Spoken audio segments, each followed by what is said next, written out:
출산할 때 생긴 문제를 따로 조치 없이 쭉 살면서 케겔 운동을 한다든지 그런 노력도 기울이지 않았다면 질은 늘어나고 갱년기가 되면서 더 근육은 얇아지고 위축되고 딱딱해집니다. 점막은 물기가 빠지고 얇아지고 그래서 건조감이 생기고 그런 경우에 잠자리 하면 통증이 생깁니다. 그렇기 때문에 우리가 수술을 해야 된다라고 판단하시면 적어도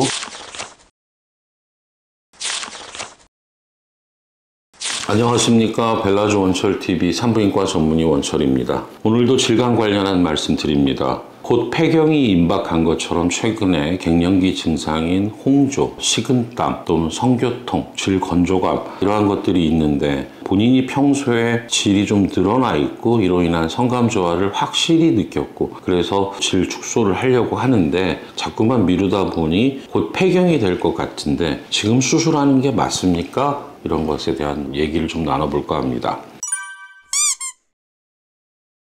사실 질 축소 수술이 필요한 경우는 질이 늘어난 경우가 되는데요. 그게 언제입니까? 대표적인 게 아이를 낳고 바로 직후 어느 정도 지나서 모유 수유가 끝난 다음에 잠자리에 변화해서 여성들은 쉽게 발견할 수가 있습니다. 그러나 아이 하나 낳았다고 모두 다 질을 꼬매지는 않겠죠. 보통 둘, 셋, 요새는 셋 이상 아이를 낳는 경우가 흔치는 않습니다만 그 이상 되는 경우에는 골반은 상대적으로 분만 횟수에 따라서 조금씩 늘어납니다. 물론 이럴 때마다 조금씩 출산하는 과정에서 여기서 말씀드리는 건 질식분만을 말하는데요. 손을 볼 수도 있으나 출산 직후에 이러한 수술을 하는 것도 사실은 정확하진 않습니다. 아이가 출산할 때 벌어지고 늘어나고 부어있는 상태에서는 정확히 예측하기도 어렵고 그렇다고 출산에 대한 중요한 그런 일들을 수행해야 되는 의사 입장에서 쥐를 좀 잘라서 뭘 꼬맨다는 거는 저도 옛날에는 그랬지만 따로 이런 일을 전문으로 하기 시작한 이후에는 적절치 않다는 게 제 주장입니다. 그건 환자분을 위한다기보다는 일반 출산하는 산부인과 병원에서 환자분을 위해서 무료로 그 정도 해준다면 너무 좋은 선생님일 수도 있으나 그 또한 시기가 부적절하고 그걸 어떤 비용을 부담시킨다는 거는 환자분한테는 큰 도움 안 되는데 병원에는 큰 도움 되는 방법은 아닐까 하는 제가 막연한 생각도 좀 해봅니다. 어쨌건 간에 그렇게 출산할 때 생긴 문제를 따로 조치 없이 쭉 살면서 본인이 케겔 운동을 한다든지 그런 노력도 기울이지 않았다면 질은 늘어나고 갱년기가 되면서 더 근육은 얇아지고 위축되고 딱딱해집니다.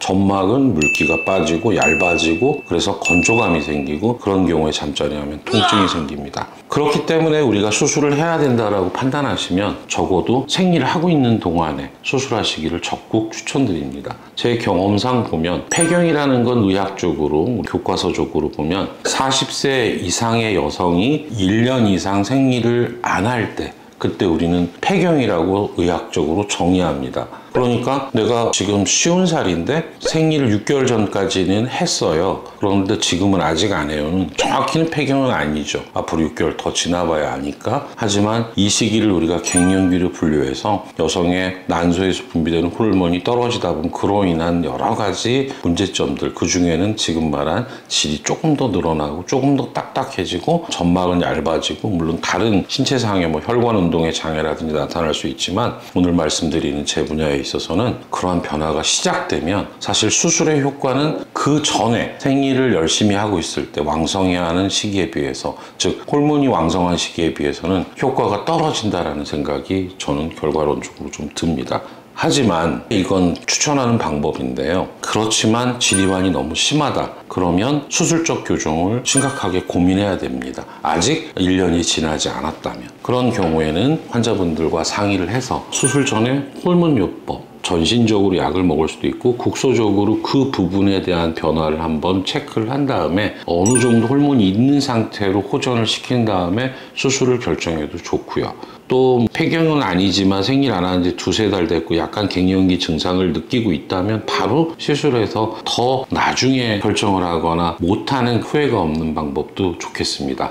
하지만 폐경된 지가 수년이 지났어요. 극단적으로 얘기하면 우리가 보통 우리나라의 갱년기 또는 폐경기 연령을 52, 3세로 봅니다. 근데 그 이상이 지나서 60을 넘는다 그러면 사실 교과서적으로 대한폐경학회에서 추천하는 것도 이미 호르몬을 쓰는 시기는 좀 지난 것으로, 물론 쓸 수는 있지만 폐경이 되면서 생기는 노화의 시기에 효과보다는 못하기 때문에 장단점을 고려해서 약을 쓰라는 건 다른 시술도 마찬가지라는 생각이 생각이 듭니다. 즉, 만 60세 이상의 여성이 왔을 때 질 이완을 개선하는데 자르고 오리고 근육을 당기고 하는 그런 고식적인 수술보다는 질이 좀 이완돼 있으면 어쩔 수 없지만, 수술만큼 효과는 없지만 수술의 효과가 젊은 사람들 때보다 좋지 않으니 그때는 질점막을 두껍게 만드는 치료를 하거나, 또는 그 안에 공간을 좁게 해서 좀 축소를 줄이거나, 또는 수술은 아니지만 근육에 직접 자극을 줘서 콜라겐 생성을 시키면서 골반 운동을 같이 하는 것도 한 번쯤은 고민해 봐야 됩니다.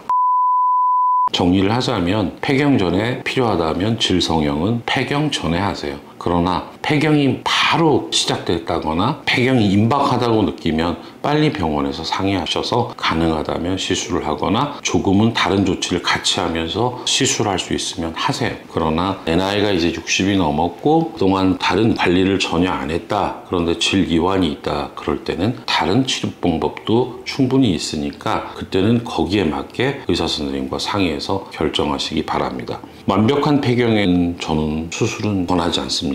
따라서 폐경 전에 결정하시고 그 임박한 시기는 전문가가 판단하도록 맡기고 그분에게 책임을 묻는 게 맞다는 게 나이별 수술 시기에 대한 제 결론입니다. 오늘은 폐경과 관련한 질 축소 성형 이쁜이 수술의 가능성에 대해서 정리해서 말씀드렸습니다. 감사합니다.